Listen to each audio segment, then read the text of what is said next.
मानव की देह प्राप्त कर लेना और मानव की देह को प्राप्त कर कर भगवान की अविरल भक्ति में डूब जाना, ये कोई साधारण सी बात या साधारण सा विषय नहीं है।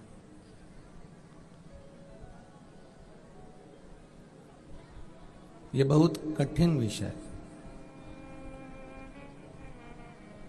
कहीं देवादिदेव महादेव की कृपा से, करुणा से, उनकी उदारता से ये मनुष्य की देह मिल तो जाती है, पर मिलने के बाद भी हम इसको कहीं ना कहीं गलत जगह पर लगा देते हैं। और यदि फटे बांस की तरह आवाज आ रही है, उसको देख ले बाबा।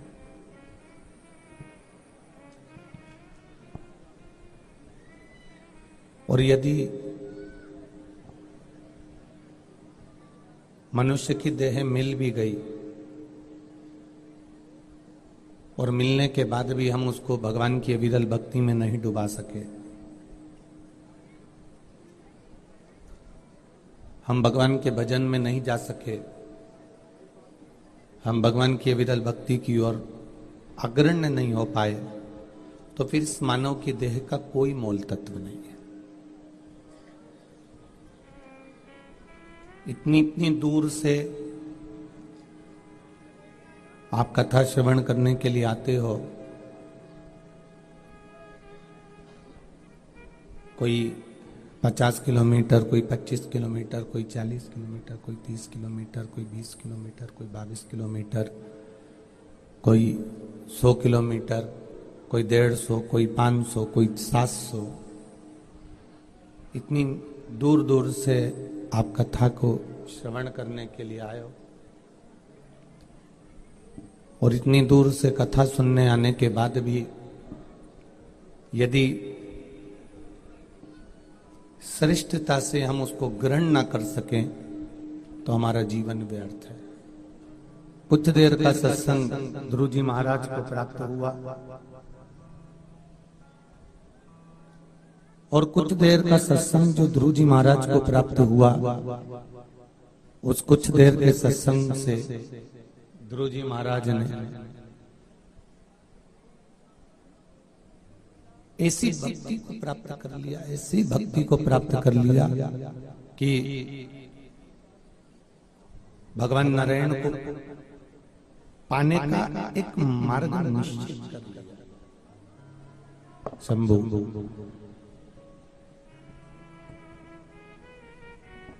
भगवान नारायण को पाने का एक मार्ग निश्चित कर लिया। अब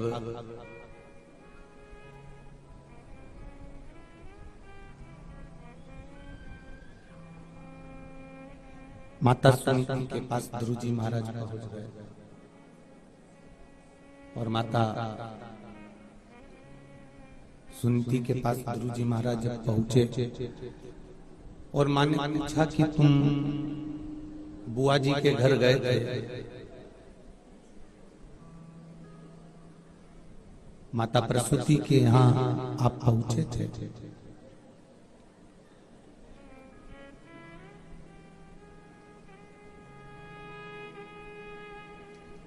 तो आपने प्रसूति माता के यहाँ से जो ग्रहण कर आए हो, प्रसूति माता के यहाँ से जो सीख कर आए हो, प्रसूति माता के यहाँ से जो लेकर आए हो,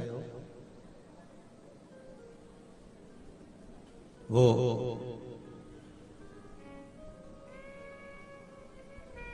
आपके जीवन में कहीं ना कहीं आपको फल की अनुभूति जरूर कराएगा। कहीं ना कहीं भगवान की अविरल भक्ति को प्राप्त जरूर कराएगा।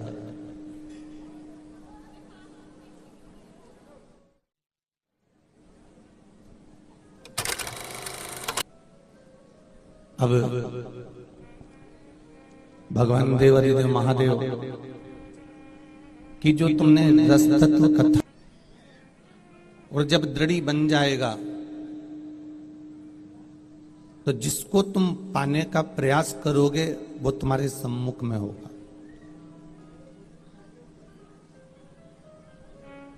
एक बात ध्रुव जी के ये चरित्र से हमें सीख लेना चाहिए, ध्रुव जी महाराज की कथा से ये हमको ग्रहण कर लेना चाहिए कि हम मंदिर तक जा रहे हैं, हम भगवान शिव को जल चढ़ा रहे हैं, हम भगवान का भजन कर रहे हैं, हम भगवान का कीर्तन कर रहे हैं, हम भगवान का मंत्र जाप कर रहे हैं, हम भगवान का स्मरण कर रहे हैं।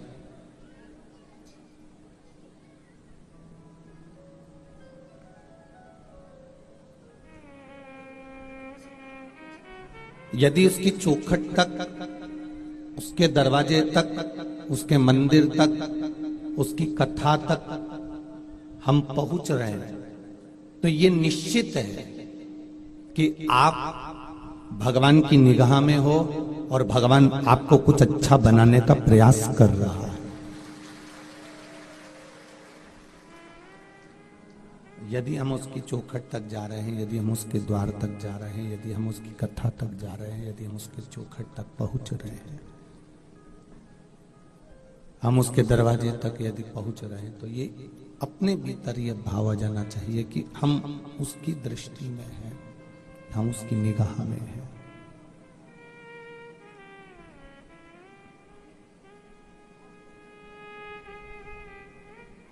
और जिस दिन हम भगवान की कथा तक ना जा पाए, जिस दिन हम भगवान के मंदिर तक ना जा पाए, जिस दिन हम भगवान की चौखट तक ना जा पाए, जिस दिन हम भगवान के द्वार तक ना जा पाए, जिस दिन हम भगवान की कथा तक ना पहुंच पाए,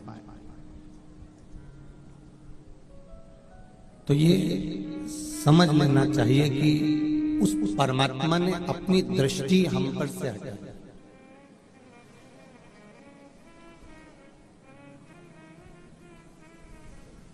एक बच्चा जब माँ पिता पास में होते हैं तो बच्चा टेबल पर चढ़ता है, कुर्सी पर चढ़ता है और कूदता है। क्या बच्चे को भय नहीं है? बच्चे को भय है कि मैं गिर जाएगा, लग जाऊंगा, ये भय बच्चे को रहेगा। परंतु माता पिता अगर वहां पर विराजमान हैं, माता पिता अगर वहां पर मौजूद हैं, माता पिता अगर वहां पर हैं, तो बच्चा टेबल पर से कूदता है, कुर्सी पर से कूदता है, पलंग पर से कूदता है, और वो बच्चा कहीं ना कहीं किसी न किसी रूप में कूद रहा होता है, क्योंकि उसको ये भान है कि मेरे माता पिता मेरे पास में है।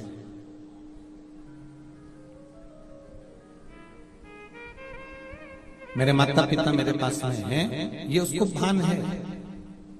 और अगर मैं गिर भी गया, मैं कहीं मुझे चोट लग भी गई, तो मेरे माता पिता मुझे गोदी में झेल लेंगे, गोदी में उठा लेंगे। ये उसको भान है, ये उसके स्मरण में है, ये उसकी चित्तवृत्ति में है।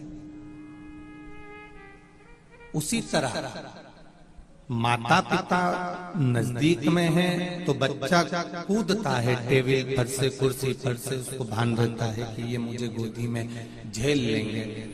आप मंदिर जा रहे हो, आप शिवालय जा रहे हो, एक लोटा जल भगवान शिव जी को रोज प्रतिदिन चढ़ा रहे हो, रोज महादेव की दृष्टि में आप आ रहे हो, रोज शिवालय जाकर, रोज टीवी पर, मोबाइल पर, कथा पंडाल में कहीं ना कहीं कथा को श्रवण कर रहे हो, तो ये समझ लेना जैसे माता पिता के रहते हुए बच्चा टेबल पे से कूद जाता है, पलंग पर से कूद जाता है, और माता पिता सम्मुख रहते हैं तो बच्चे को भय नहीं रहता। आप प्रतिदिन शिव के मंदिर में जाकर एक लोटा जल चढ़ा रहे हो, कथा सुन रहे हो, तो तुम भी ये स्मरण में रखना कि भोलेनाथ और माता पार्वती माता पिता के रूप में हमारे साथ है, तो हमें भी संसार का भय है।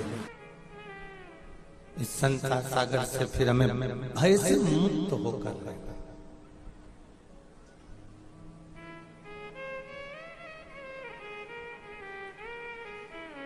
तेरी कृपा बिना न हिले एक भी अणु, ले विश्वास तेरी कृपा से तनु तनु।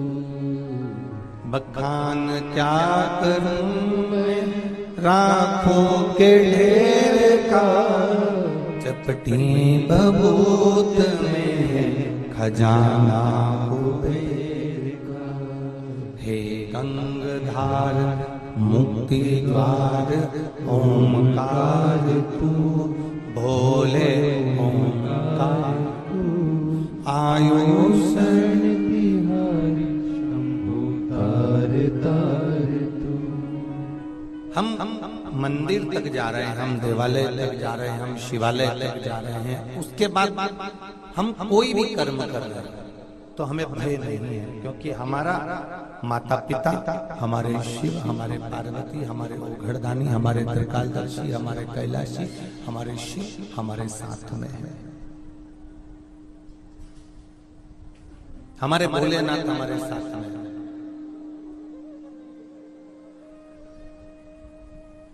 शिव कथा कर रही है। माता प्रसूति के यहां से ध्रुव जी महाराज जो सीख कर गए थे, जो उन्होंने स्मरण करा था, जो प्राप्त किया था, उस प्राप्त करने के बल पर उन्होंने भगवान विष्णु को प्राप्त किया। कथा के पंडाल में जब भी आप कथा सुनने के लिए आए, कथा के पंडाल में जब भी कथा श्रवण करने के लिए आए, या टीवी के सामने आप 1 बजे से 4 बजे तक या 2 बजे से 5 बजे तक जब भी विश्व महापुराण की कथा को आप श्रवण करें, तो आपके भीतर यह भान होना चाहिए कि हम जो ग्रहण कर रहे हैं उसमें से थोड़ा अपनी जिंदगी में हम उतारे। हम जो ग्रहण कर रहे हैं उसको अपने जीवन में थोड़ा सा उतारने का प्रयास करें। हम जो ग्रहण कर रहे हैं उसको अपने जीवन में थोड़ा ना थोड़ा रूप में हम उसको उतारने का प्रयास करें। कवृतांत शिव महापुराण में आता है,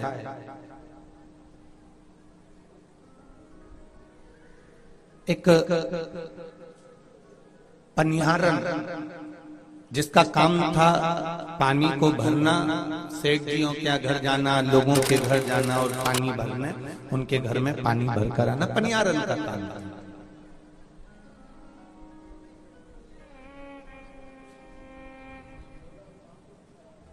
और बड़ी विचित्र पनिहारन थी। ये जितने ग्रामीण लोग बैठे हैं, पुराने लोग बैठे हैं, जितने भी बुजुर्ग लोग बैठे हैं, इनके स्मरण में होगा, पहले एक लंबा डंडा बांस बांधा जाता था और उसमें आगे इधर 2 पीपे लटका देते थे, पीछे 2 पीपे लटका देते थे। जिसने देखा होगा बुजुर्गों ने, उनके स्मरण में होगा। पीछे भी लोहे का या पीपा लपट, इसमें लकड़ी लगी होती थी, वो पीपा पीछे लटका रहता था, आगे भी लटका रहता था, कांवड़ जैसे।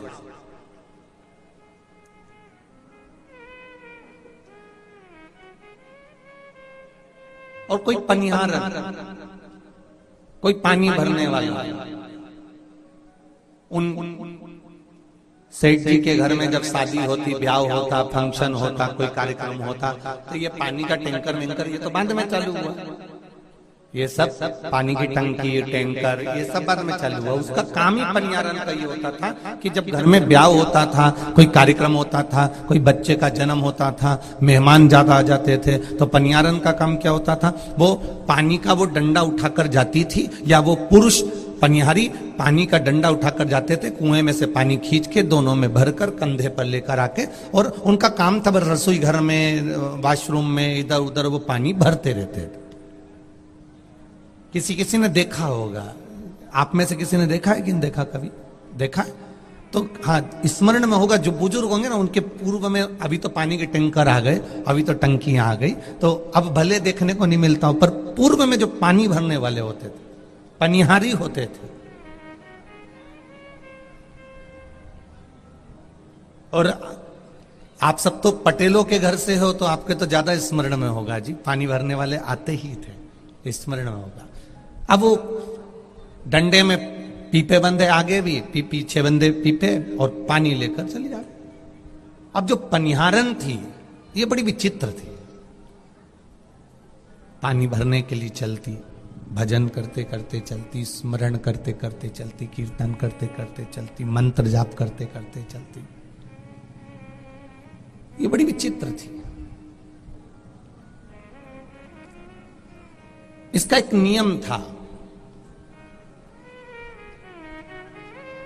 कुएं में से पानी भरकर लेकर जाती, सेठ जियों के घर में पानी भरती, वहीं पर एक वीरान में, एकांत में एक शिवालय था, शिव का मंदिर, जिसमें कोई पुजारी भी नहीं था, कोई पंडित भी नहीं था, कोई विद्वज्जन भी नहीं था।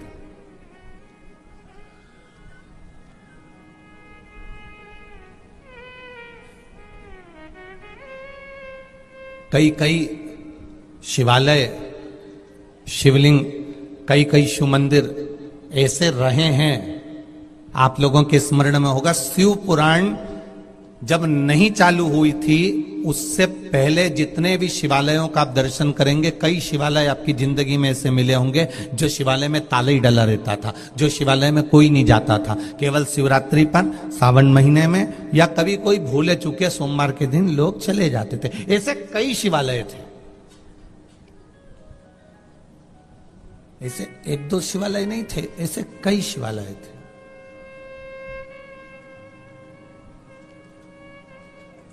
वो तो वेद व्यास जी महाराज का बड़ी कृपा हुई, और वेद व्यास जी महाराज की बड़ी करुणा हुई, जिन्होंने ये शिव महापुराण की रचना करी। और वो शिव महापुराण की रचना करी और जनमानस तक वो शिव पुराण पहुंच गई, तो शिवालयों में भी भक्तों का जमावड़ा चालू हो गया, भक्तों का जाना प्रारंभ हो गया।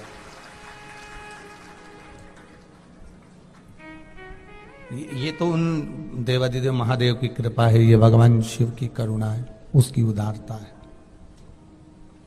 अब पनिहारन पानी लेकर जाती, शिवालय एकांत में शिव मंदिर था। अब उस शिव मंदिर में कोई जाता ना जाता, बस वो अकेला शिवलिंग वहां पर।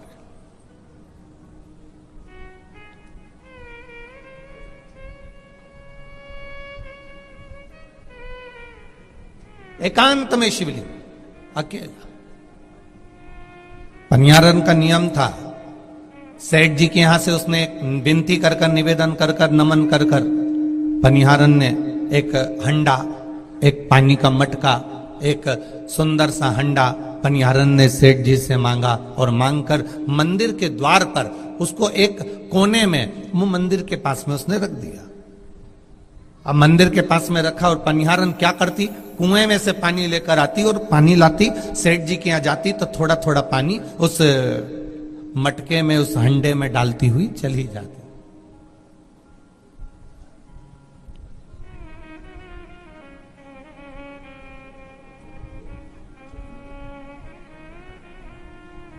अब हंडे में, मटके में रोज पानी ले जाकर डालती डालती अपना पानी भरने चली जाती। उसका नियम था, उसने नियम लिया। उसने सोचा कि कोई भी आएगा, पानी भरेगा, शिव जी को समर्पित करेगा, या आता जाता पथिक पानी पीता पीता चले जाएगा। अब कितना सुंदर विचार उसकी बुद्धि में, उसके चित्त में आया कि वो पनिहारन पानी